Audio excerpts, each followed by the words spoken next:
C'est lancé. Voilà, bonjour à tous, à toutes pour ce 7e grande ronde de la CHBT. Alors, vous connaissez le principe, autour d'une observation démonstrative, eh bien, il y a un groupe d'experts qui discutent et ce sont à l'usage. Ces grandes rondes se sont révélées comme étant des séances de formation d'une qualité tout à fait exceptionnelle. Alors aujourd'hui sont à l'honneur les Grenoblois. Les Grenoblois, vous savez que Grenoble est un trauma center de renom, tout à fait exemplaire. Il y a une grosse expérience des traumatismes de l'abdomen et on a proposé au professeur Mircha Chirika d'organiser cette séance autour d'un dossier de trauma de l'abdomen. Alors, trauma de l'abdomen, c'était assez vaste et il s'est proposé de traiter plus particulièrement des traumatismes du pancréas, mais je le laisserai développer cet aspect. Son présentateur est le docteur Édouard Girard, qui est PHU, dans le service de Mircha. Donc, et nous avons un expert dijonnais, le professeur Olivier Fassi, qui, lui, commentera au fur et à mesure l'observation. Enfin, on verra comment cela se présente. Ce que je dois tout de suite vous dire, c'est que pour ceux qui ne le sauraient pas, tous les replays des précédents grandes rondes se trouvent sur le site de la CHBT. Alors n'hésitez pas à aller les voir, les revoir. Vous verrez, c'est une mine d'informations tout à fait appréciable. Je vais tout de suite céder la parole à Mircha pour qu'il nous présente sa séance. Mircha, c'est à toi. Bonjour tout le monde. Merci Monsieur Boudjema et puis merci à la CHBT de nous avoir confié la présentation de ce grand round de la CHBT. En effet, à Grenoble, on a pas mal de traumas abdominaux parce que les gens ils font beaucoup de sport, que ce soit les Grenoblois ou que ce soit les vacanciers. Et étant donné que c'est dans le cadre de la CHBT, on avait le choix de focaliser la présentation soit sur le foie, soit sur le pancréas. Et puis, je pense que les traumatismes du pancréas restent quand même un sujet beaucoup plus intime que le traumatisme du foie parce que ça reste quand même beaucoup plus rare. Faut savoir que n'importe quel d'entre vous peut se retrouver confronté en urgence avec ce type de traumatisme, avec ce type de malade qu'Edouard va vous montrer. Et que la prise en charge correcte peut conditionner les suites, voire la survie du patient. Donc c'est un sujet difficile et nous avons une expérience relativement importante là-dessus. L'équipe actuelle de Grenoble, qui a hérité de l'ancienne équipe avec le professeur Le Toublanc, qui était très impliqué dans la prise en charge des traumatismes abdominaux. J'ai invité comme expert le professeur Olivier Fassi, qui est un ami et qui est un chirurgien avec une grosse expérience en chirurgie pancréatique, qui exerce actuellement à Dijon. Et j'ai demandé à Édouard Girard de faire la présentation parce que c'est Édouard Girard, en fait, qui est notre futur spécialiste et actuel, mais en tout cas, c'est lui qui va prendre la main sur la chirurgie traumatologique grenobloise avec le docteur Julio Abba. Et je pense qu'il mérite d'être poussé en avant et qu'on profite de son expérience sur ce sujet. Donc, Édouard, à toi la parole. J'ai une barre de questions. Donc, s'il y a des questions du public pendant la présentation, n'hésitez pas à les poser. Et puis, si les questions sont pertinentes, je vais interrompre la présentation pour qu'on en discute. À toi la parole, Edouard. Bonsoir à tous. Merci de m'avoir donné l'opportunité de présenter donc, cette session sur les traumatismes du pancréas. J'agrémenterai la présentation avec 3 cas cliniques, en commençant par quelques chiffres. Donc, ces traumas du pancréas sont rares. C'est moins de 5% des traumatismes abdominaux fermés. mais il reste grave. 5 à 30% de mortalité et jusqu'à 45% de morbidité, avec des patients qui ont des lésions associées dans 90% des cas. La plupart du temps, c'est des patients qui sont polytraumatisés. On verra ça dans les différents cas. Lors de la prise en charge de ces traumatismes, plusieurs challenges persistent. La lésion clé, ça va être de savoir si oui ou non il y a une rupture de Wirsung, puisque cette rupture de Wirsung va permettre de pronostiquer la suite et aussi de pouvoir opter pour une option thérapeutique. Ensuite, on discutera aussi de comment faire le diagnostic avec un rôle majeur de l'imagerie, le scanner et plus ou moins l'IRM, et on discutera également du rôle de la CPRE, plus ou moins thérapeutique. Et puis, c'est de plus en plus d'actualité, mais quelle est la place du traitement non opératoire pour ces traumatismes du pancréas, et est-ce qu'il y a une place au traitement non opératoire? Donc, pour le trauma du pancréas, il y a de multiples classifications, avec des classifications également pour le trauma du duodénum. Et je vous en ai sélectionné une, qui est la classification de l'AST, qui est, à mon avis, celle qui est la plus importante à connaître, donc, qui est en 5 grades. Grade 1 et 2, c'est des contusions sans lésion canalaire. Le grade 3, ça sera une lésion à gauche avec lésion canalaire. Grade 4, lésion à droite avec lésion canalaire. Et puis le grade 5, c'est vraiment la lésion la plus délabrante avec une rupture complète de la tête et une désertion de l'ampoule. Pour résumer, voilà, grade 1, 2, c'est une contusion simple sans lésion canalaire. Grade 3, à gauche avec une lésion canalaire. 4, lésion canalaire. Et 5, c'est une grosse désinsertion avec la plupart du temps un duodénum associé. Donc, je vous parle également de la classification pour les traumas duodénaux parce que, à mon avis, c'est indissociable. Grade 1 et 2, c'est des petits traumatismes avec des hématomes ou des petites lacérations, du moins de lacérations avec moins de 50% de rupture de la circonférence pour le grade 2. Grade 3, ça va être une lacération de 50 à 75% ou de 100% pour des 1, 2, 1, 3 et 4. Et ensuite, les grades les plus importants, c'est le 4 et le 5, avec pour le 4 une atteinte de l'ampoule et de la voie biliaire distale, et une 5, une dévascularisation complète du duodénum. Une autre classification que la classification de Lucas, c'est une classification qui peut être utile, puisque en fait, finalement, ça va nous permettre de distinguer si oui ou non il y a une lésion du Wirsung, si la lésion est à gauche ou à droite, enfin dans la queue ou dans la tête, et s'il y a une atteinte du duodénum associée. Finalement, c'est toutes les questions que l'on va se poser lorsqu'on va recevoir un traumatisme du pancréas. Pour information, il y a une revue de la World Journal of Emergency Surgery qui a été faite en 2019. C'est des guidelines sur la prise en charge des traumatismes duodénaux et pancréatiques. C'est une revue qui est bien faite, sur laquelle je me suis appuyé pour faire cette présentation. Donc, lorsqu'on parle d'un traumatisme du pancréas, on a deux situations que l'on va distinguer. Soit le patient est instable, soit il est stable. Donc, on va considérer d'abord le patient instable qui arrive donc au déchocage. Et donc, la situation, l'urgence, c'est de faire une laparotomie avec deux situations lorsque l'on réalise la laparotomie. Soit on est dans une ambiance de laparotomie écourtée, puisque le patient reste instable lors de l'intervention, soit la situation devient rapidement sous contrôle grâce à votre laparotomie ou grâce à la ressuscitation. Et donc, ces deux situations sont néanmoins différentes, puisqu'on ne fera pas les mêmes gestes à ce moment-là. Lorsqu'on est dans l'ambiance de laparotomie écourtée, l'idée, c'est de faire un tamponnement. Si le tamponnement est efficace, eh ben, on fait une réintervention ultérieure entre J1 et J4. Et si le tamponnement est inefficace, se discute la laparotomie écourtée, la DPC écourtée, excusez-moi, en deux temps. On discutera de ce type d'intervention ensuite et dans quel cas il faut la faire. C'est bien sûr très rare.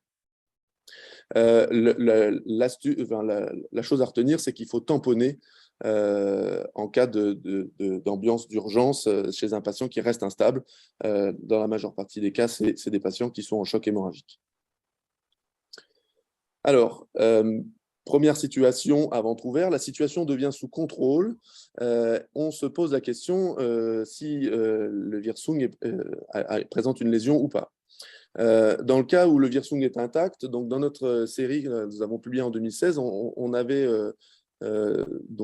pour ces cas de grade 1 ou 2, réalisé dans 80% des cas des drainages pancréatiques. Et on voit que les drainages pancréatiques sont en général donc, sans complications dans 50% des cas. Et puis, les complications, lorsqu'elles surviennent, peuvent être la plupart du temps traitées médicalement, en 30% des cas. Il s'agit de pancréatite aiguë post-traumatique ou de fistule pancréatique dirigée. Et puis, dans quelques cas, il faut réintervenir, soit pour des lésions hémorragiques, soit pour des tableaux de sepsis. Donc voilà, lorsqu'on a un Wirsung qui est intact, on peut se permettre de réaliser un drainage. Et c'est un peu ce que dit la littérature. Hein, dans 70% des cas, lorsqu'on a un Wirsung intact, le drainage est réalisé. S'il faut faire l'hémostase, l'hémostase est faite. Et puis, dans tous les cas, en revanche, un drainage au contact est mis en place, avec la question du drainage aspiratif ou non. C'est pareil qu'en chirurgie réglée, la question n'est pas solutionnée. Donc, en fait, finalement, il faut retenir qu'il faut mettre le drainage dont on a l'habitude. Ensuite, donc on est toujours dans une situation d'urgence, à ventre ouvert. On se retrouve face à des lésions à gauche, avec un Wirsung qui est rompu. Donc nous sommes face au grade 3 de la AST. Et donc, voici ce que nous avons fait dans notre série. Nous avons réalisé dans 50% des cas une splénopancréatectomie. Les suites ont été relativement simples, sans complications majeures, avec une seule fistule pancréatique dirigée qui avait été traitée médicalement, une fistule biologique. Et puis, nous avons dans la moitié des cas réalisé un drainage simple et ces patients ont été réopérés dans 100% des cas pour des tableaux de sepsis, tableau péritonéal. Et nous avons un des seuls décès de la série qui est survenu sur une lésion gauche avec Wirsung rompu. Dans la littérature, c'est pas forcément très évident entre la résection splénopancréatique, on va dire, avec les vaisseaux pancréatiques, ou la résection pancréatique avec résection des vaisseaux spléniques, mais préservation de la rate en laissant les vaisseaux courts. Ça va aussi dépendre de l'atteinte ou non de la rate en cas de polytraumatisme. Dans la littérature, il préconise une résection distale, d'autant que le patient est adulte, d'autant que la fracture est plus contuse, et d'autant que le patient est polytraumatisé avec des lésions graves. La section pancréatique préconisée est une section à distance de la plaie. Donc, vous voyez ici, c'est une fracture du corps pancréatique. On voit bien sur le scanner. La vue en péropératoire, on visualise un hématome sous-capsulaire. Il y a une fracture du pancréas avec une capsule qui est contenue, qui contient l'hématome. Et puis, lorsque nous avons réalisé la résection, donc à distance de la fracture, on voit quand même que la capsule était rompue sur la face postérieure et avec le Wirsung qui était clairement sectionné. Ensuite, le cas, on va dire, le plus difficile, c'est lorsque nous avons un Wirsung qui est rompu pour des lésions à droite. Dans notre série, donc, on n'a eu que 3 cas. Nous avons réalisé une DPC d'hémostase en un temps, une plaie par balle, avec un saignement qui était incontrôlable, nécessitait donc de faire cette DPC. Une DPC en 3 temps, on va y venir, c'est le cas clinique que je vous présente juste après. Et puis, un cas de drainage avec suture duodénale, réinsertion de la partie. Donc, on a essayé de réparer anatomiquement sur la première intervention et on se rend compte que les suites sont difficiles avec une fistule pancréatique, une fistule duodénale, une hospitalisation très longue, un suivi de plus d'1 an. Donc voilà, dans la littérature, quand nous avons des lésions à droite avec une lésion du Wirsung, se pose la question donc, on va dire 2 solutions. Résection de la tête pancréatique, donc DPC, ou large drainage au contact de la tête. Le large drainage a plusieurs avantages. Les points du large drainage, c'est on peut toujours faire un large drainage et faire une réintervention à J1, donc dans un contexte réglé, avec un chirurgien spécialisé. Donc on se donne un petit peu de temps, on a paqué le pancréas, l'hémorragie est contenue, donc on revient plus tard. L'avantage, c'est On va discuter de la CPRE, mais si vous êtes dans un centre qui peut mettre une CPRE avec une prothèse, eh ben, pourquoi pas. Faudra faire attention et s'assurer qu'il n'y ait pas de lésion duodénale associée. Et puis, la dernière idée, c'est de faire une fistulation dirigée pour traiter une fistule extériorisée pancréatique. L'autre solution, c'est la fameuse DPC, classique ou écourtée. Il n'y a pas beaucoup de séries de DPC pour trauma. Il y a une grosse série publiée en 2003 par Asensio. Il y avait 18 cas. Donc, c'est des grades 5. C'était des blessures graves. Donc, beaucoup de traumatismes pénétrants, contrairement à nous qui avons beaucoup plus de traumatismes fermés. Et la mortalité globale était de 33%, avec une morbidité de 100%.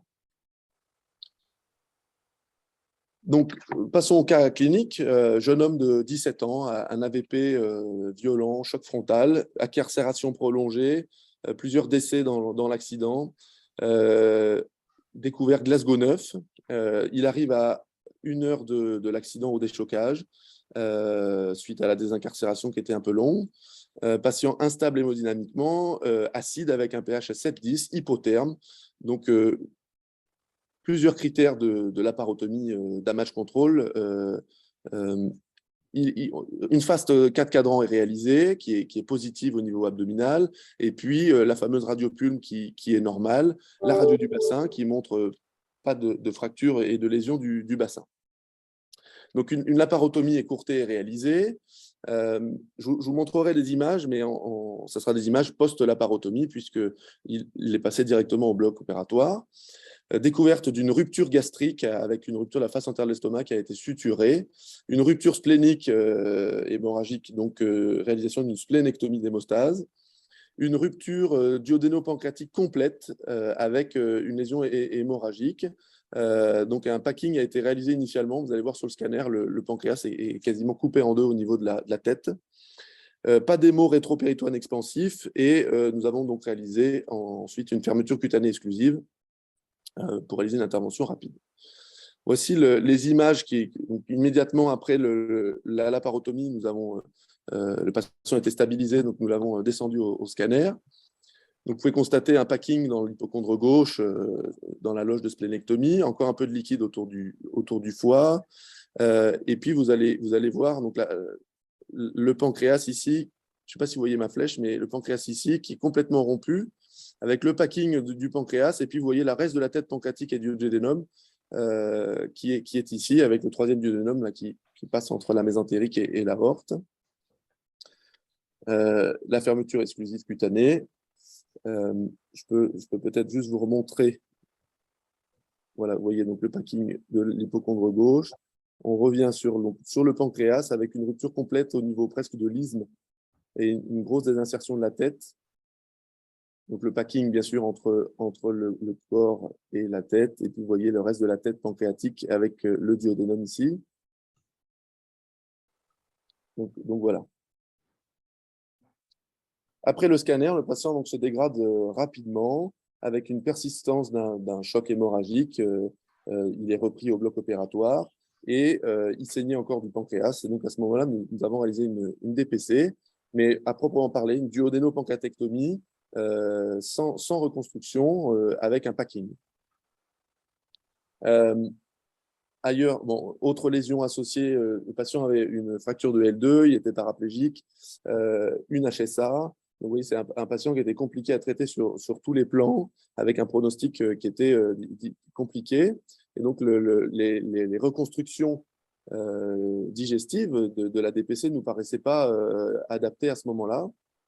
C'est un patient qui avait encore des critères de damage control. Nous sommes revenus au troisième loop une fois qu'il était stabilisé dans le but de faire les anastomoses. À ce moment-là, il avait une nécrose colique, donc on a fait une résection colique, une cholédocostomie, donc on en reparlera peut-être, mais le cholédoque auparavant était juste clippé. Et donc là, nous n'avions pas envie que le patient fasse un angiocolite, donc nous avons réalisé une cholédocostomie et nous sommes revenus au quatrième loop pour faire les anastomoses pancréatiques. Voilà pour ce patient. Donc, juste pour revoir un peu la littérature par rapport à la lésion duodénale. Donc, quand on a un duodénum associé, deux questions se posent. Le virsung est-il intact ou non? Et puis, la lésion duodénale est-elle grave ou non? Donc, si elle est grave, si elle prend plus de 75% de la circonférence, ou si elle est au deuxième duodénum, plus de 50% de la circonférence. Si nous avons donc une lésion duodénale simple avec un virsung intact, la suture simple duodénale protégée par des lames ou des drains, et puis une sonde nasogastrique pour décomprimer le tube digestif semble la solution la plus adaptée. C'est presque la situation la plus facile. En revanche, si nous avons une lésion duodénale complexe avec virsung intact, ben, finalement, c'est la prise en charge d'un trauma du duodénum isolé. Le plus simple est de réaliser une anastomose duodénogéninale sur ensemble Y. Donc, pourquoi pas faire une cholestectomie pour pouvoir repérer la papille, éviter de faire une suture de la papille et faire une anastomose latérale sur le D2, sur une ensemble Y. Le cas le plus terrible, hein, c'est le duodénome complexe avec une atteinte du virsung. Donc, on en a parlé, DPC classique, DPC écourté. Si vous voulez faire un large drainage, ben, il faudra faire quelque chose sur le duodénum. Et donc, se pose la question de l'exclusion duodénale. Et donc, l'exclusion duodénale, c'est une exclusion au niveau du bulbe avec un coup d'agrafage, une suture duodénale, pourquoi pas une gastrojéjunostomie, une alors là, je pense que sur le dessin, c'est une faute. Il vaut mieux faire une cholestectomie et un drainage transcystique, et puis un large drainage. Néanmoins, il ne faut pas oublier que si on est dans une situation d'urgence, il faut faire le damage control, donc c'est la golden hour. Il faut faire une intervention qui est très rapide. Je passerai ensuite au cas où les patients est stable à l'arrivée. Donc, je laisse la parole aux experts si vous avez des commentaires par rapport à ces situations-là qu'on vient de présenter. Bonsoir à tous et merci bien sûr à la CHBT et à mes grands amis de Grenoble. Merci et pas merci parce que me demander d'être expert en traumatologie de l'équipe grenobloise, je ne sais pas s'il y a grand monde qui peut se targuer d'être plus expert que vous. Les traumatismes du pancréas, c'est suffisamment rare pour que je pense pas grand monde puisse se targuer d'être expert. Donc voilà, il y a beaucoup de choix qui se discutent au coup par coup.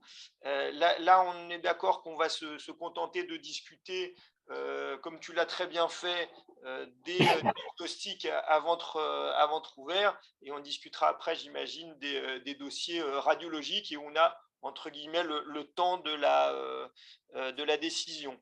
À ventre ouvert, bien sûr, les choix devront être plus rapides. Comme tu l'as très bien dit, il y a énormément d'autres lésions associées, donc c'est vraiment l'hémostase qui doit être au premier plan.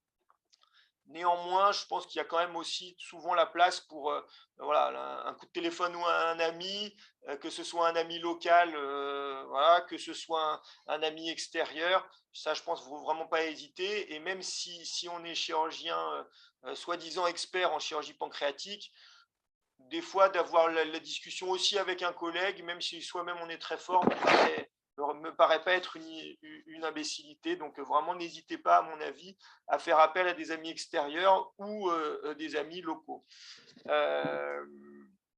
Quelques petits points, au final plus de détails, ou d'astuces techniques. Si on prend d'abord la première situation que tu as décrite, qui est celle du tamponnement, les quelques cas où on y a été confronté, faire un tamponnement, une compression du duodénum et de la tête pancréatique, honnêtement, je ne trouvais pas si facile que ça. J'ai l'impression sur le scanner que vous aviez fait un tamponnement uniquement antérieur. Oui.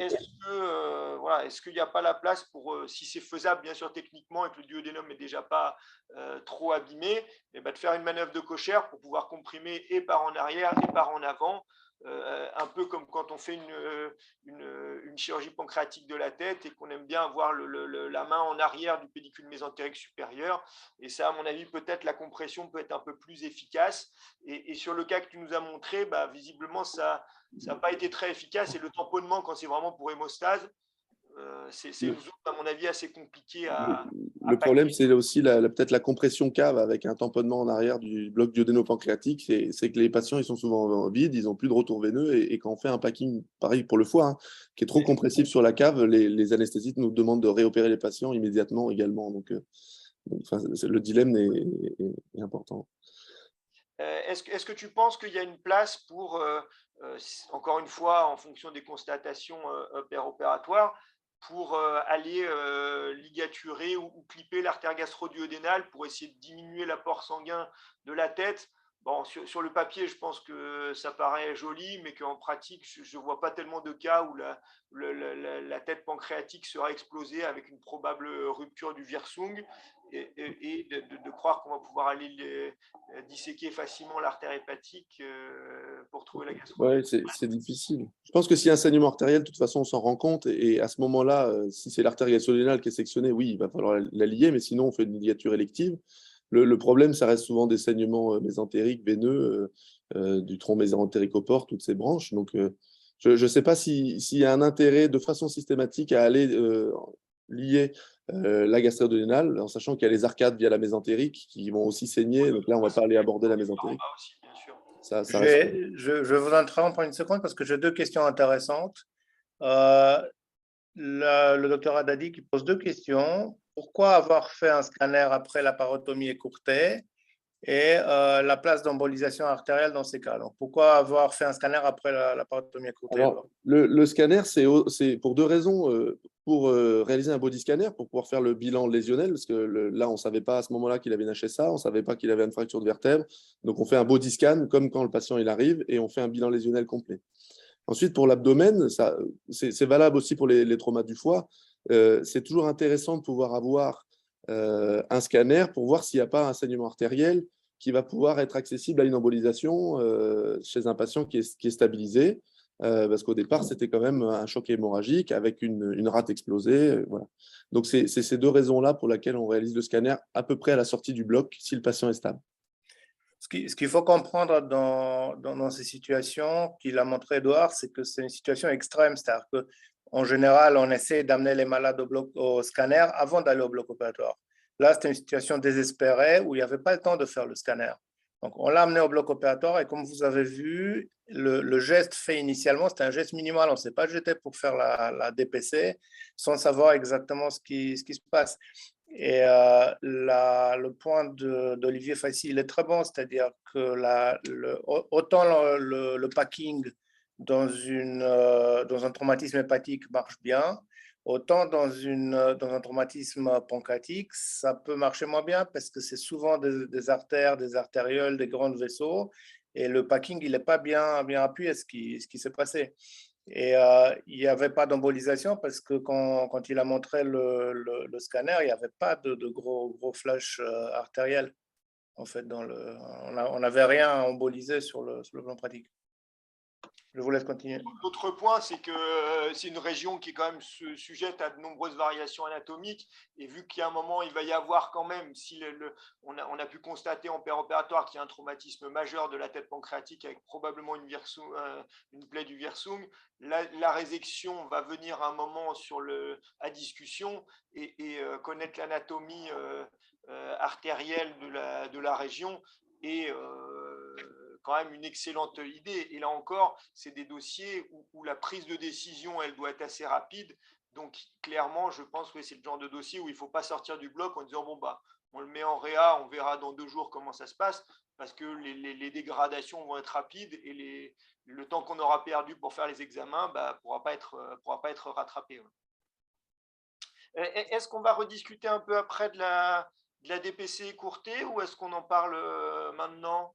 Je parlerai un tout petit peu de la place de la CPRE, mais la DPC courtée, je n'en parle plus vraiment ensuite. Moi, j'avais quelques petits... Voilà, tu as parlé de capital, c'est est-ce qu'il faut lier, clipper ou faire quelque chose sur la voie biliaire principale ou l'intuber. Donc, tu as dit que vous, votre idée, c'était plutôt l'intubation pour que la bile puisse s'évacuer à l'extérieur et pas augmenter la taille de la voie biliaire. Moi, je crois que je suis assez d'accord. Laisser 24 ou 48 heures le cholédoque clampé ne va pas faire gagner, à mon avis, grand-chose sur la sur la taille de la voie biliaire et d'une potentielle reconstruction. Et puis voilà, c'est des patients où le traumatisme est assez grave, donc si on leur colle une cholestase en plus, c'est peut-être pas incroyable. À mon avis, si c'est faisable, le moment de la résection et qu'on ne fait pas l'anastomose tout de suite, je pense que tenter de repérer le Wirsung et l'intuber dès maintenant va quand même beaucoup faciliter l'anastomose future et voilà. Et assez rapidement, la perte du Wirsung va quand même compliquer beaucoup une future anastomose. Une autre possibilité, c'est est-ce qu'il faut faire l'anastomose pancréatique ou pas. L'anastomose biliaire, évidemment, il faut la faire, l'anastomose digestive, bien sûr, mais je crois qu'il passe aussi au cas par cas à ne pas réaliser l'anastomose pancréatique si le patient reste encore précaire et qu'il a eu beaucoup d'autres gestes. C'est faisable comme en chirurgie de rattrapage de résection pancréatique onco, et dans les grands cas de catastrophe, d'extérioriser un pédinelli qu'on aura fixé dans le Wirsung, même si l'idéal est quand même de faire l'anastomose. Une dernière question, est-ce qu'il y a une place pour des analogues de la somatostatine pour le temps entre les deux temps, on a réséqué, ou alors est-ce que plus largement il y a une place, il y a de la littérature sur la somatostatine en traumato-pancréatique? J'en parlerai après pour le traitement non opératoire, mais on n'a pas beaucoup d'informations scientifiques. L'option que nous prenons, c'est identique à la chirurgie réglée. C'est-à-dire que ceux qui veulent, ils en mettent. Il n'y a pas de recommandation claire. Donc voilà. Là, je n'ai pas de réponse, je ne sais pas. Ok, parfait. Beau dossier de catastrophe. Je continue. Je pense qu'il y a M. Boudjema qui a une question.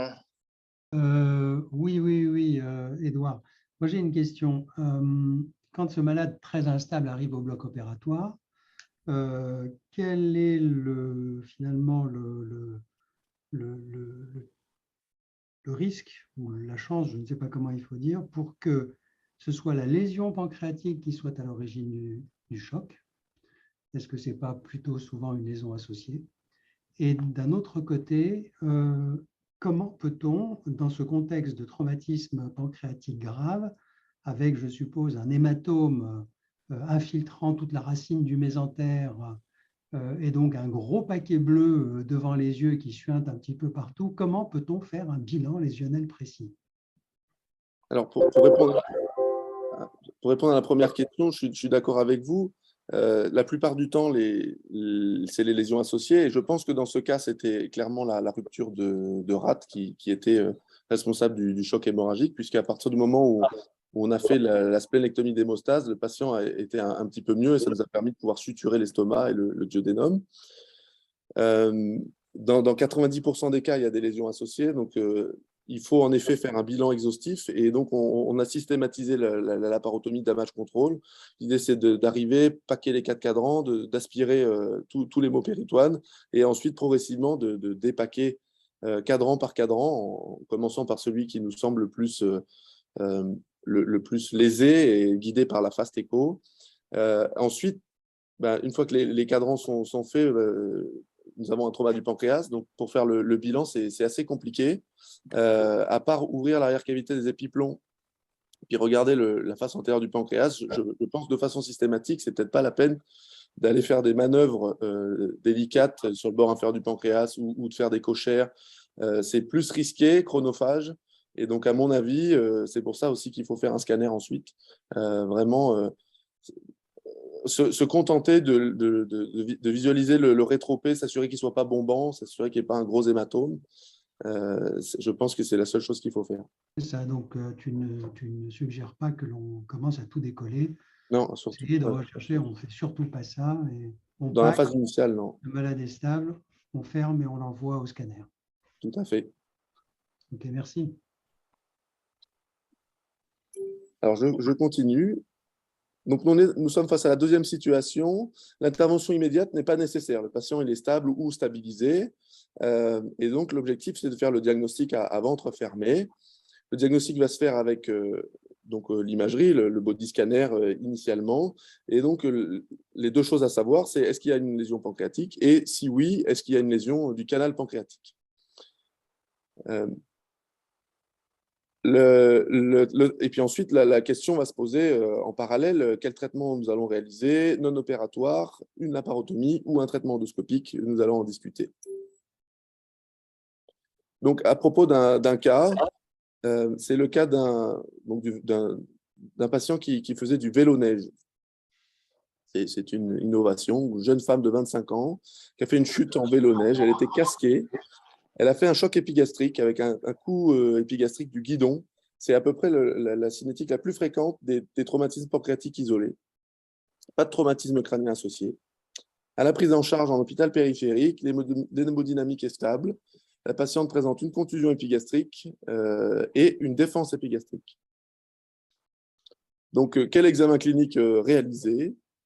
Se pose la question donc, du bilan biologique. Nous avons réalisé l'hémoglobine, la lipase et le bilan hépatique, bon, bien sûr englobé dans un bilan complet. Et puis, du scanner abdominal, même du body scanner, si on a un traumatisme à haute cinétique. Concernant la biologie de cette patiente, donc l'hémoglobine est à 120, on n'a pas l'impression qu'il y a un saignement. Le bilan hépatique est normal, pas d'hyperleucocytose, et la lipase est à 4000. Donc, devant le bilan biologique, se pose la question du traumatisme pancréatique. Dans la littérature, la biologie, elle a uniquement valeur d'orientation, c'est-à-dire qu'elle a une mauvaise valeur prédictive positive et une mauvaise valeur prédictive négative. À la phase aiguë, elle peut être négative, elle est peu sensible, elle est augmentée que dans 50% des contusions pancréatiques, elle est peu spécifique, augmentée en cas de contusion digestive ou même des fois de trauma crânien. Et puis, en revanche, la cinétique est plus intéressante puisque 100% des traumatismes pancréatiques ont une augmentation de l'amylase après la 3e heure dans l'étude de Takashima.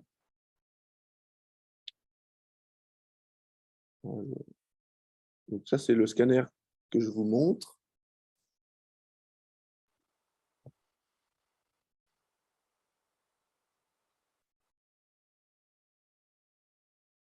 Voilà, nous avons un élargissement de la glande pancréatique avec ici un hématome intrapancréatique. On a l'impression qu'il y a une rupture complète de l'isthme pancréatique. C'est souvent l'isthme puisque c'est le bio-vertébral. On a un choc épigastrique avec un choc contre le bio-vertébral et donc l'isthme qui casse en deux. Voilà. Je vous remontre.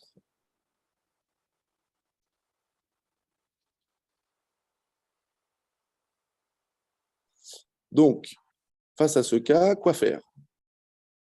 Le compte-rendu du scan, on n'a pas de nœud péritoine, on a un aspect de rupture de l'isthme pancréatique, un élargissement de la queue du pancréas et un épanchement péripancréatique modéré. Devant un traumatisme pancréatique, le patient est transféré au CHU.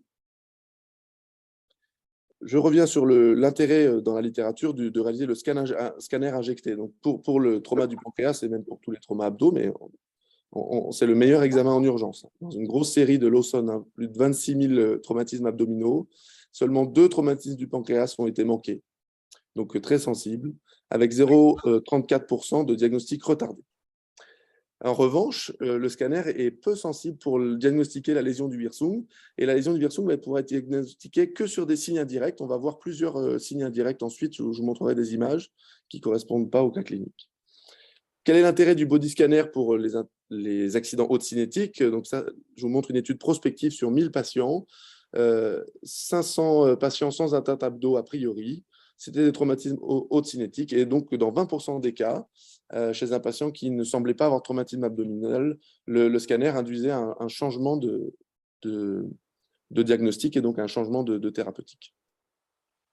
Les signes radiologiques indirects au scanner de traumatisme de pancréas. Donc, il y a des signes qui sont peu spécifiques, hein, anomalie du rehaussement pancréatique, présence de liquide entre la veine splénique et la face postérieure du pancréas, collection dans la cavité des épiplombs, épanchement liquidien intrapéritonéal. Et puis, il y a des signes qui sont plus spécifiques, l'élargissement focal ou diffus de la glande, l'œdème ou l'infiltration de la graisse péripancréatique, l'élargissement du fascia pararénal antérieur et l'aspect de fracture, c'est ce qu'on a vu sur le scanner précédent, c'est la fameuse ligne hypodense au niveau de la fracture. Donc là, ce n'est plus des scanners de la patiente en question, j'y reviendrai, c'était juste pour vous montrer quelques cas Donc ici, bon, vous voyez, il y a un épanchement intra-abdominal. Vous voyez un élargissement de la glande avec une infiltration péripancréatique. Vous voyez le fameux signe de fracture au niveau du corps. Et puis, vous voyez même l'œdème, l'hypodensité ou l'hématome entre la veine mésentérique et le pancréas, qui est un signe indirect de traumatisme. Un autre cas, donc le Wirsung, avec une disparité, là, une discontinuité du Wirsung, comme s'il y avait une fracture visible avec comme un trait de fracture ici sur le Wirsung. Ici, c'est un élargissement de la glande et puis après une perte, une hypodensité au niveau de la tête. Ici aussi une grosse fracture du corps. Idem, une fracture du corps avec une infiltration péripancréatique. Alors ça, c'est un patient qui était arrivé beaucoup plus tard. Donc, vous voyez une fracture du corps pancréatique, puis il a développé un pseudokyste. Il était arrivé plusieurs jours, une dizaine de jours après son trauma pancréatique. Donc, on voit clairement que là, il y a un trauma. Alors, je reviens sur le cas de notre patiente. Elle arrive au CHU et une IRM pancréatique est réalisée d'emblée parce qu'on s'est demandé s'il y avait une lésion du Wirsung. Donc, on est à H12 du traumatisme. Voici les images d'IRM. Sont un peu difficiles à interpréter. On revoit la fracture ici.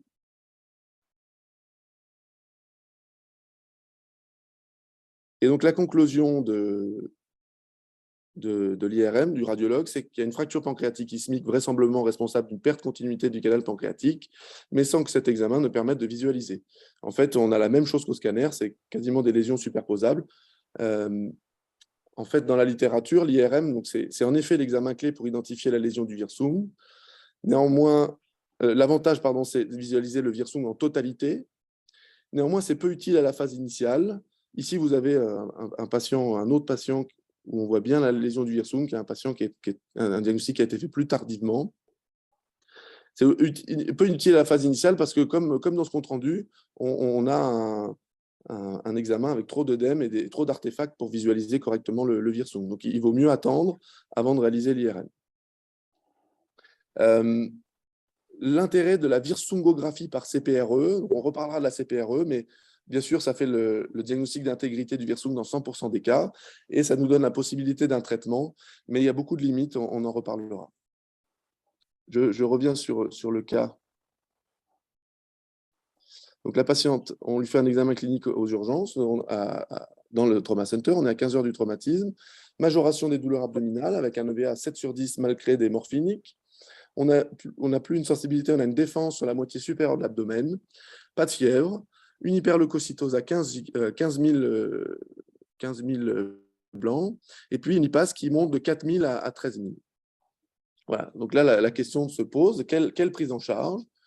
Je vous ai fait 3 propositions, soit traitement non opératoire avec une surveillance, au même titre qu'une pancréatite. On peut avoir dans certaines pancréatites des tableaux avec une hyperleucocytose, des douleurs, des défenses.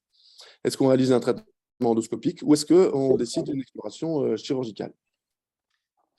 Question, Edouard. Oui. La lipase dont tu parlais pour le diagnostic, tenter d'optimiser le diagnostic de rupture du Wirsung. Tu as parlé du délai, donc plutôt après H3, H4 du traumatisme, parce qu'au début, ça n'a pas le temps de monter. Est-ce que tu penses qu'il y a un certain seuil? Parce que c'est vrai que là, on parle de traumatisme du pancréas, donc on a envie de dire que bien sûr, elle a une rupture du Wirsung, cette patiente, mais est-ce que tu crois qu'il y a des seuils ou alors une cinétique? Là, tu nous as dit c'est la cinétique. C'est la cinétique, mais 4000, c'est déjà bien positif. La cinétique monte. Alors, le H3, c'était dans l'étude que j'ai citée. Après, il y a d'autres études, c'est entre 3 et 6.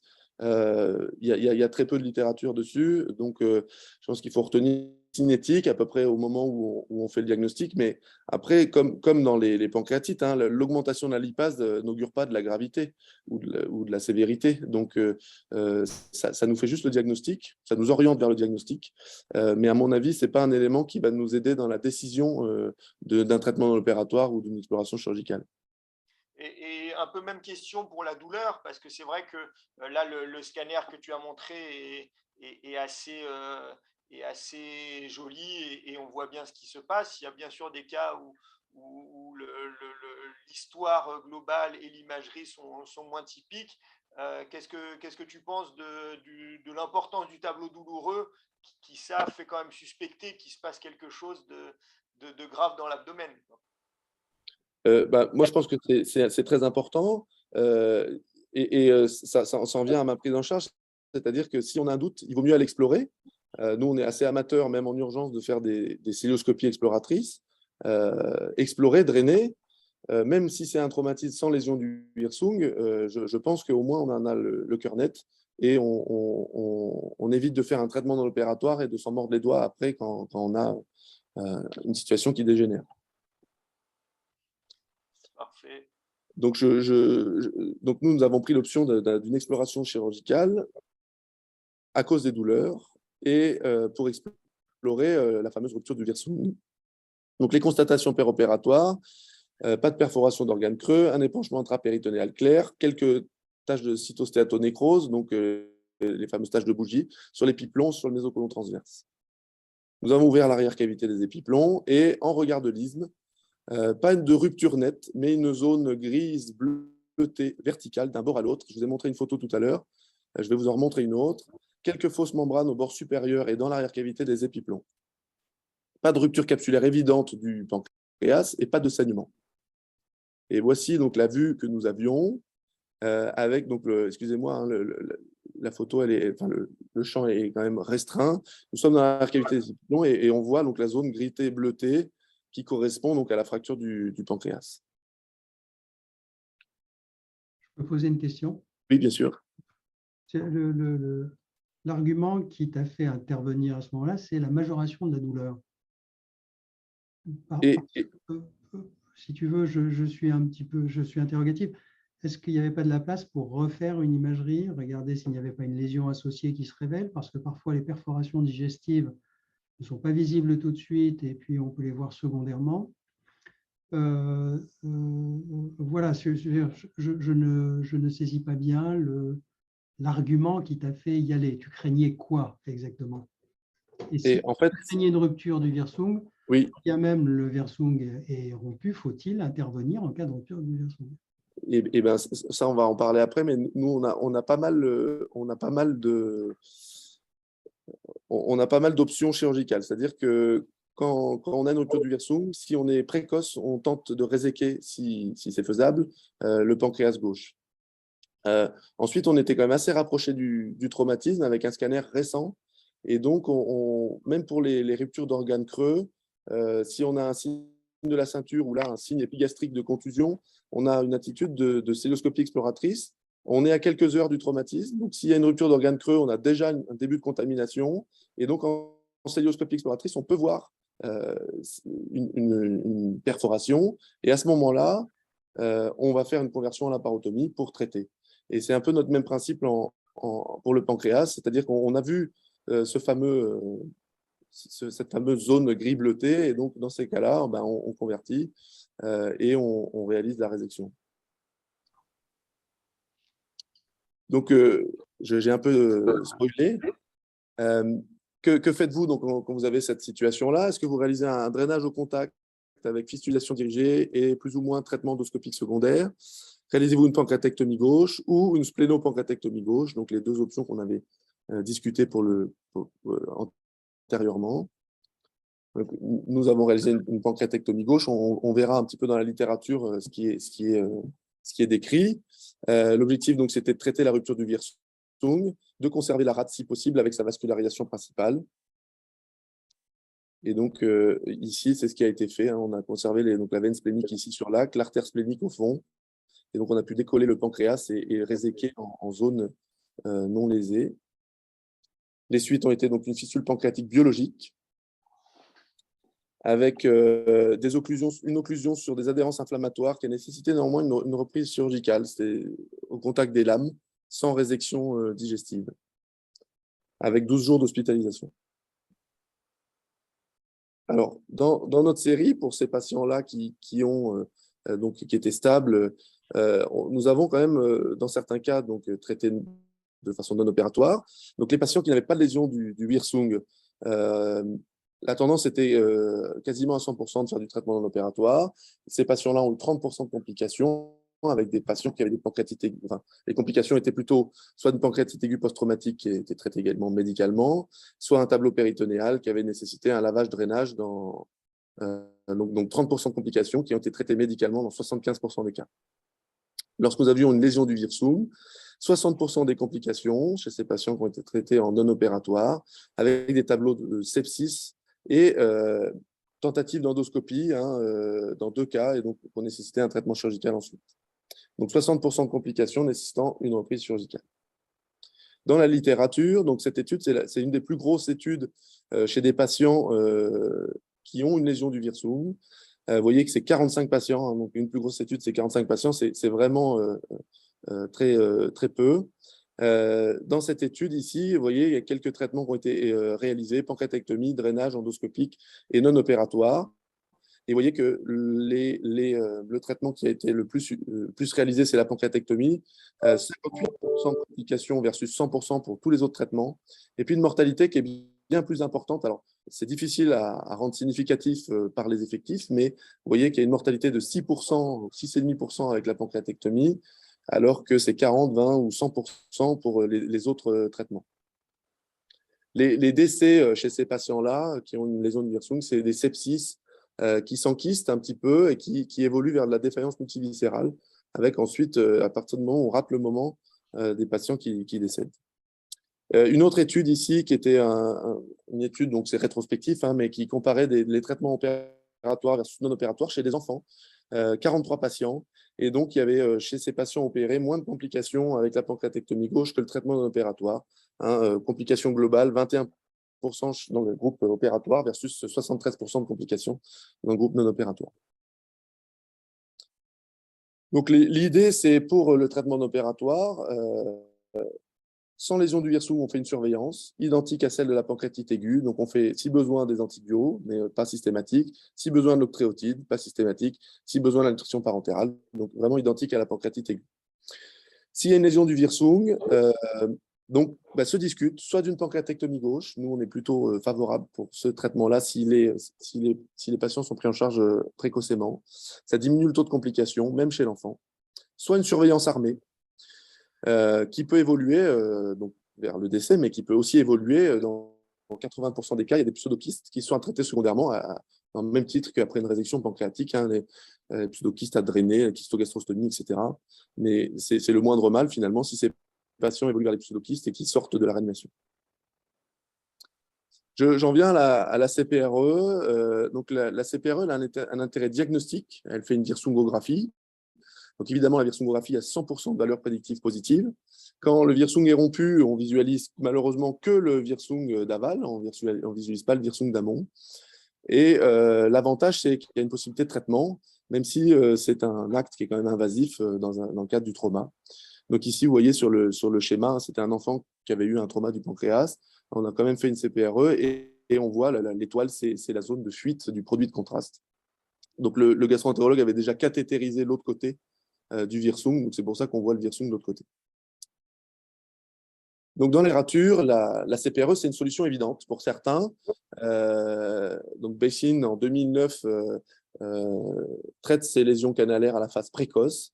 Il traite également les complications, donc les pseudokystes, les fistules pancréatiques.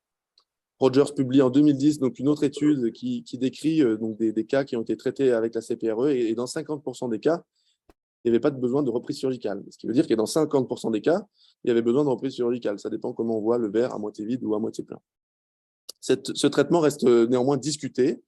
Lin, en 2006, c'est aussi un gastro-entérologue, Lin, qui dit que la CPRE elle peut être justifiée à droite, surtout pour les grades 4 qui n'ont pas de lésion duodénale associée. En revanche, à gauche, l'exérèse reste préférable pour les grades 3. Parce que à gauche, vous avez donc un geste qui peut être difficile à réaliser. Il faut retrouver le trajet du virsum avec une morbidité importante, des pancréatites post-traumatiques, mais post-CPRE, et des sténoses secondaires. Ce patient-là qui a été traité, vous voyez l'image de la prothèse là, qui va teinter le trauma. Ce patient-là, il a bénéficié de multiples endoscopies pour sténose, donc remise en place d'une prothèse, et donc il a été réhospitalisé reprises pendant des années pour une sténose du Wirsung. Voilà. On ne peut pas savoir ce qui serait passé si on avait réalisé la résection. Hein, mais voilà.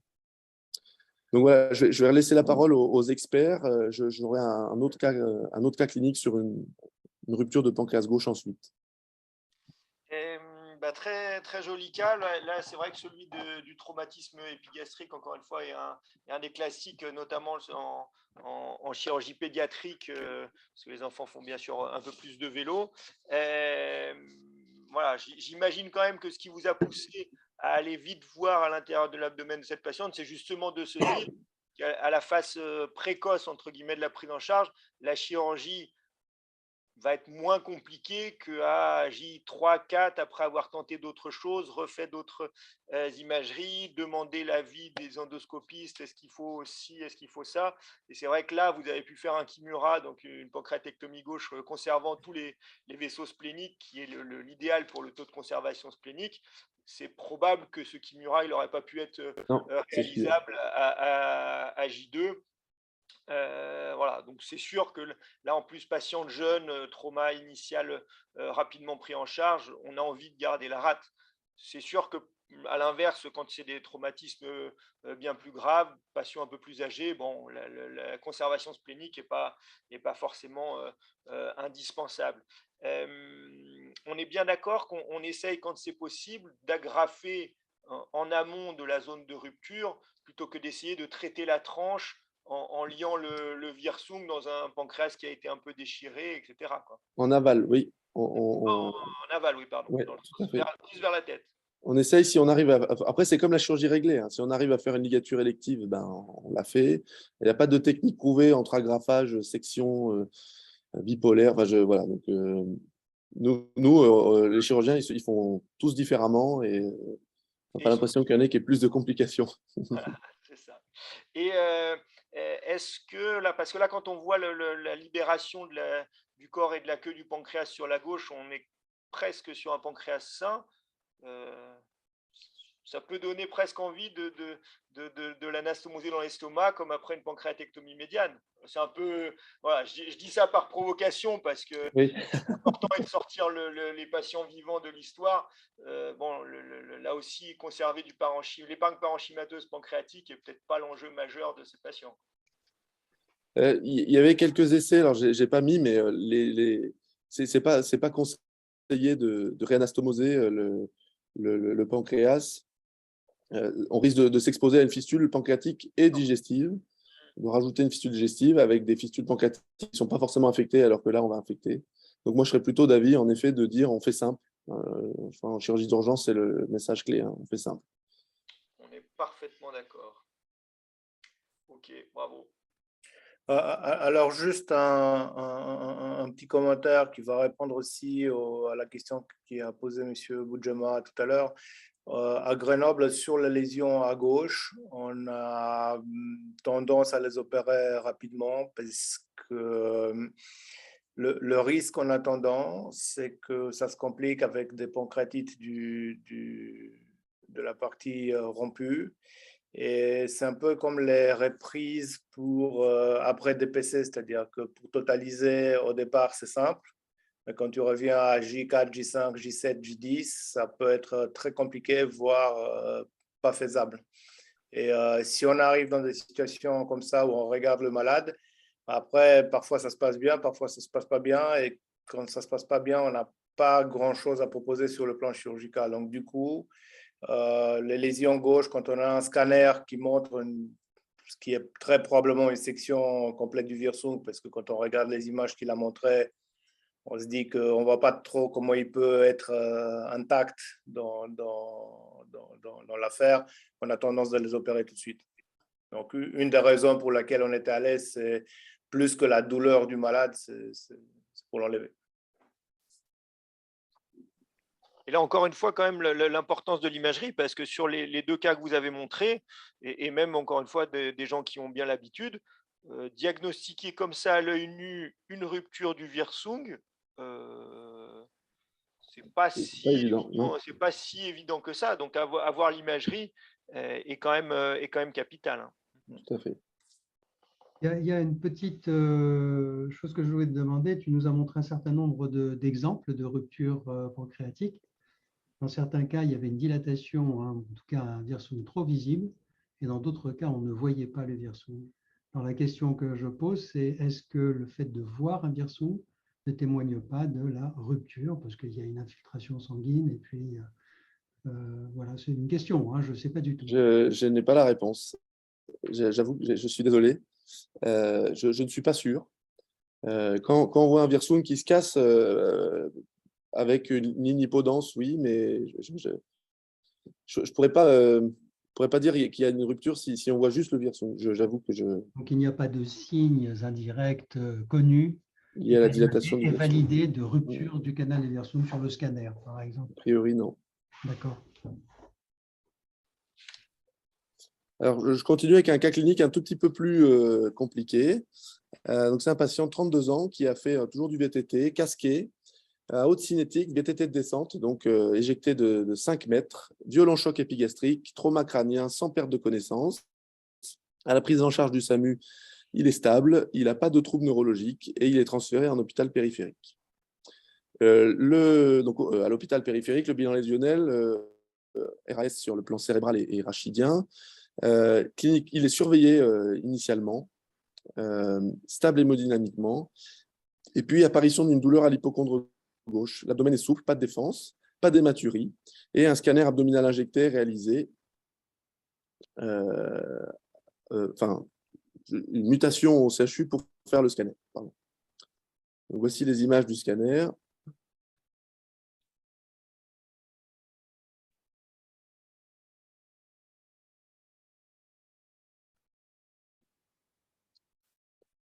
Je vous remonte. Donc, on a un hémopéritoine périsplénique dans l'hypocondre gauche, mais également en hypocondre droit. On a une fracture de rate, a priori sans fuite active, et on a une fracture du pancréas,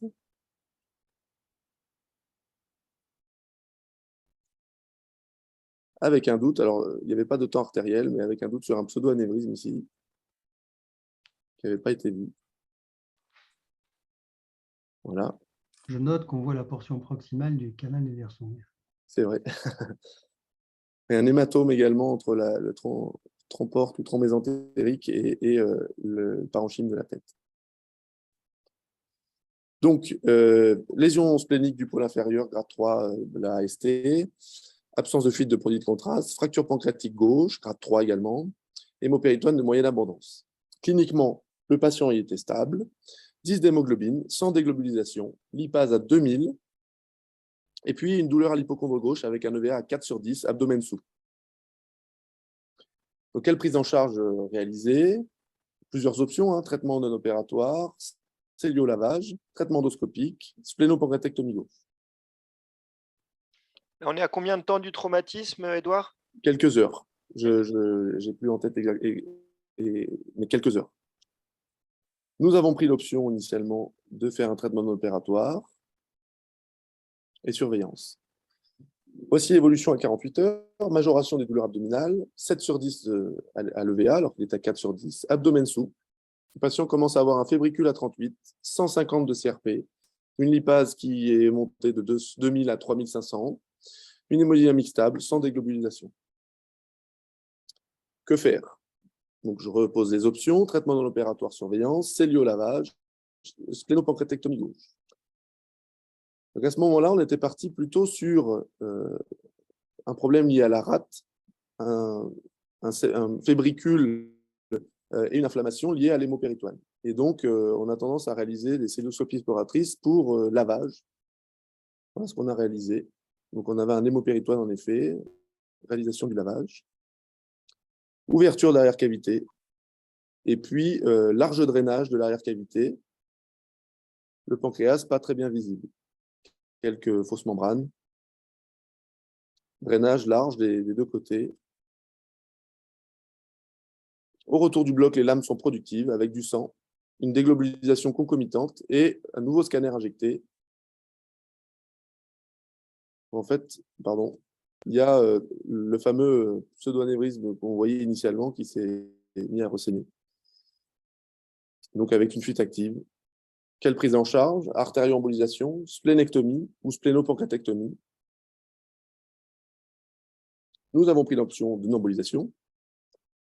Vous voyez l'image ici. Donc, il y avait un blush parenchymateux. Une embolisation hypersélective a été réalisée au résorbable. Et puis, une embolisation tronculaire partielle a été réalisée avec un col. Le pseudo-anévrisme n'avait pas été retrouvé lors de l'angiographie. En post-embolisation, poursuite d'une fuite cérébrale nécessitant des transfusions multiples. Quelle prise en charge? Donc là, on est plus sur le trauma de la rate, hein, mais nouvelle artérioembolisation, splénectomie, splénopancréatectomie. Là, à ce moment-là, on a pris l'option d'aller faire la résection chirurgicale. Résection qui était beaucoup plus difficile que l'autre cas qui avait été fait à quelques heures. Vous voyez là, avec une grosse laparotomie, on arrive à voir le fameux hématome, la zone bleutée, comme on a discuté antérieurement. On a pu réaliser donc, un passage en arrière du pancréas et des vaisseaux et une splénopancréatectomie. Donc là, il n'était pas question de préserver la rate, évidemment. Il y avait une rupture splénique, une embolisation de la rate. Donc, ouais. La dissection était difficile avec une pancréatite post-traumatique. Le patient a quand même eu des suites relativement simples. Sortie à J3, pas de fistulation pancréatique externe, sortie à domicile. Voilà. L'idée de vous présenter ce cas, c'est aussi que voilà, on a des prises en charge qui sont... on est plusieurs chirurgiens, on n'a pas forcément tous les mêmes prises en charge, pas forcément standardisées. Et puis, des fois, on tente les traitements médicaux qui ne marchent pas. Et on a fini, dans ce cas-là, en tout cas, par réséquer le pancréas. Et tu n'avais pas proposé, lorsque le patient à 48 heures est moins bien, un fébricule qui apparaît, etc., tu n'avais pas proposé un rescanner? Parce qu'au final, c'était une des autres options à laquelle vous êtes arrivé. Il me semble qu'il a été rescanné quand même. C'était superposable. Donc, okay. Je ne me souviens plus là, mais c'est vrai que c'est étonnant. C'est étonnant. On a plutôt tendance à avoir le scan facile, même si c'est 2 fois dans la journée, c'est moins invasif. Complètement d'accord. Et puis on s'aperçoit encore une fois que là, l'exploration du traumatisme pancréatique est difficile parce que là, bien malin, celui qui juste à l'œil de la célioscopie peut dire là le pancréas est conservable, pas conservable. Donc j'ai l'impression quand même que l'imagerie est quand même plus au devant que la vie péropératoire. Non? Tout à fait. Là, on était parti sur une cellio-lavage comme on ferait dans un trauma du foie pour drainer un biliopéritoine ou un hémopéritoine. Et on a drainé le pancréas, mais c'est vrai que ce n'est pas forcément l'option qu'on reprendrait aujourd'hui a posteriori. J'ai une question de la salle Rachida. Elle demande, en l'absence de lésion de rate, dans ce cas, quelle est la place du traitement endoscopique? Si la rate, elle ne pose pas de problème, qu'est-ce que tu fais? Est-ce que tu fais de l'endoscopie? Alors, nous, nos endoscopistes, ils ne sont pas forcément disponibles la nuit, le week-end. Ils ont un gros programme et ils ne sont pas forcément aptes à décaler. Et puis, ils n'ont pas forcément l'expérience pour mettre des prothèses. Donc, ça va être des interventions qui vont durer assez longtemps, avec des chances de succès qui sont difficiles. Là, faut aller quand même mettre un guide et trouver la rupture pancréatique jusque dans le corps. Hein. On n'était même pas sur l'isthme. Donc moi, j'aurais dit non. Après, chez un enfant, ça peut se discuter. Si l'endoscopiste il se sent, pourquoi pas. Mais ça reste du cas par cas. Il y a une évolution que je ne m'explique pas bien. Pourquoi se dégrade-t-il dans le deuxième temps? Après l'embolisation artérielle, pourquoi ce malade se dégrade? Il n'a qu'une rupture pancréatique finalement. Alors, je n'ai pas forcément l'explication, mais il y avait un pseudo-anévrisme au niveau de la queue, de l'artère splénique, et à ce moment-là, ils n'ont pas embolisé proximal l'artère. Donc, est-ce que c'est une dégradation hémorragique? C'est un échec de l'embolisation, plus une évolution défavorable de la rupture pancréatique. Je pense. Néanmoins, depuis le début, en parallèle, il y avait un tableau qui était un tableau de pancréatite avec une CRP élevée, avec des blancs, avec une lipase augmentée, avec des douleurs qui se majoraient, qui sont, à mon avis, probablement liées au tableau pancréatique. Après, c'est vrai que dans un trauma de rate isolé, lorsqu'on essaye une fois l'embolisation, s'il y a un échec, on ne va pas 2 fois, on va faire la splénectomie. Alors, moi, je pense que ce dossier il est très intéressant parce qu'il y a quand même un message important. Euh, comme il vous explique, Edouard, il n'y a pas de dogme dans cette prise en charge parce qu'il n'y a pas suffisamment d'études solides pour dire qu'il faut faire une technique ou une autre, réséquer ou pas réséquer. Moi, ce que je pense, c'est que vous pouvez essayer d'autres techniques. Vous pouvez essayer de ne pas réséquer, faire un traitement conservateur. Par contre, si vous faites ça, il faut être là. C'est-à-dire que si jamais ça ne marche pas, il faut changer de stratégie et savoir s'adapter. C'est ce genre de malade où vous ne partez pas en week-end pour revenir lundi voir ce qui s'est passé. Donc, voilà, faut une prise en charge multidisciplinaire avec une flexibilité de l'équipe, quitte à changer la stratégie rapidement si ça marche pas.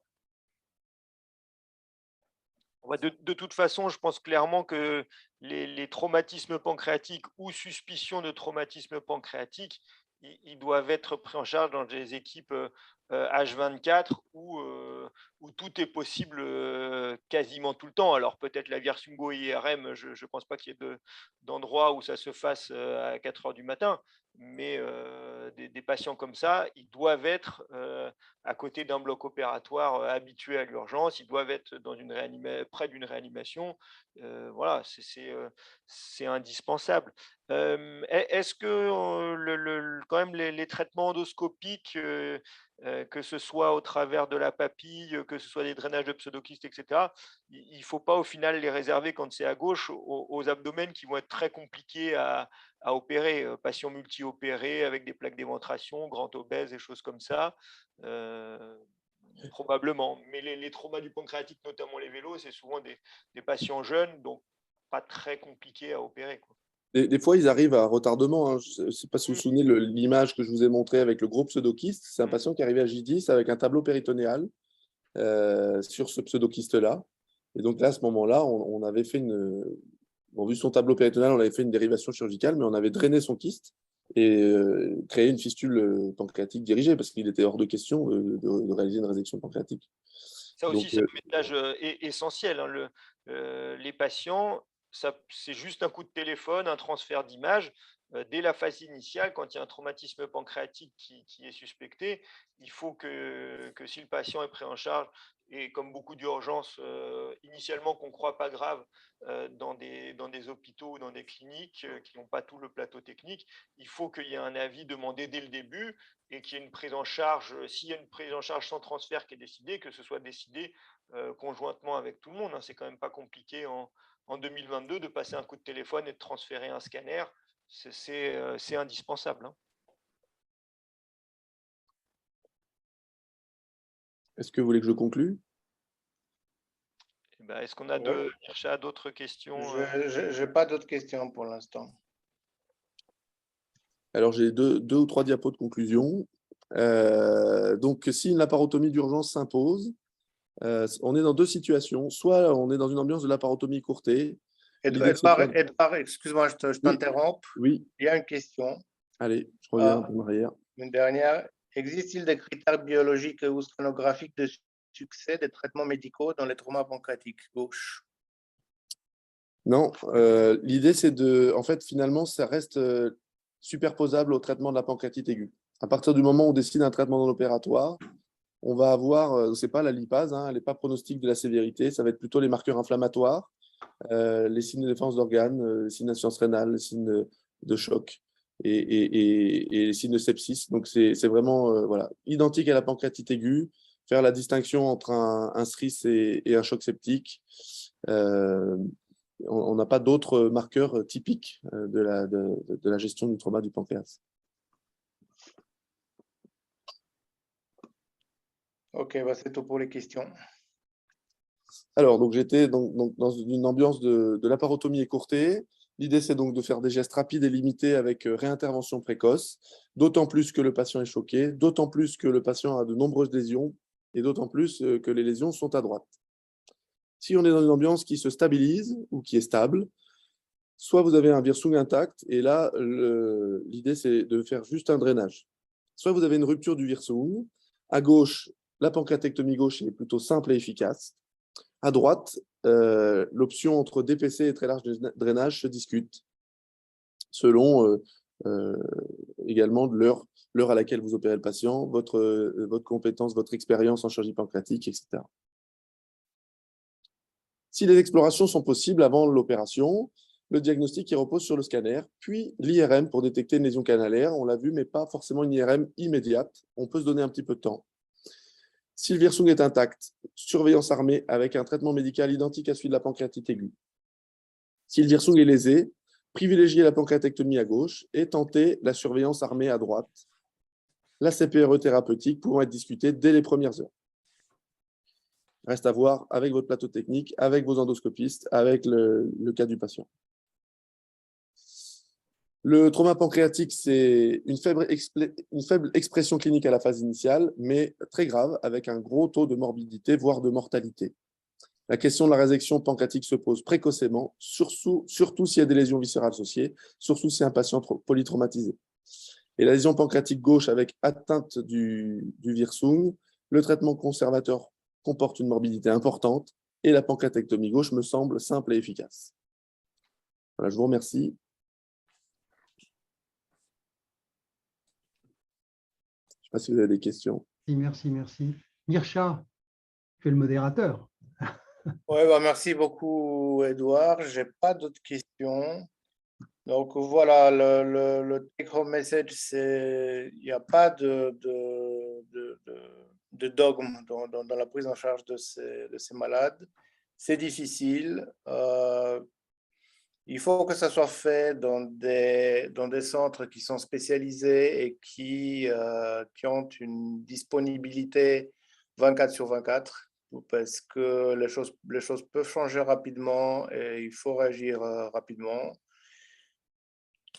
Ce que a dit Olivier Fassi avec le coup de fil à un copain, ça c'est valable comme dans tout le reste de la chirurgie. Je pense que dès que vous avez une situation difficile où vous n'êtes pas sûr, il vaut mieux passer un coup de fil que réinventer la chirurgie.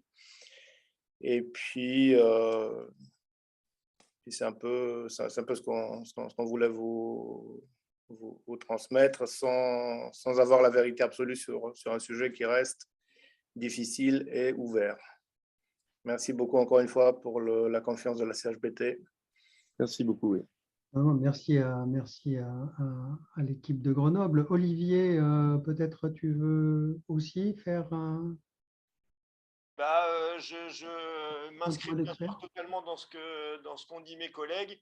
Je pense que les mots-clés, c'est la réactivité et la réévaluation, parce qu'on voit bien que dans les différents dossiers qui ont été présentés, on choisit une option thérapeutique dans celle qui nous semble au moment donné la plus adaptée aux patients, et il faut être capable de la remettre en question, et que si le patient n'évolue pas bien, il faut pouvoir remettre cette attitude en question, et à gauche probablement ne pas avoir peur de la chirurgie à la phase précoce, et à droite là c'est évidemment beaucoup plus compliqué, et même dans les centres experts,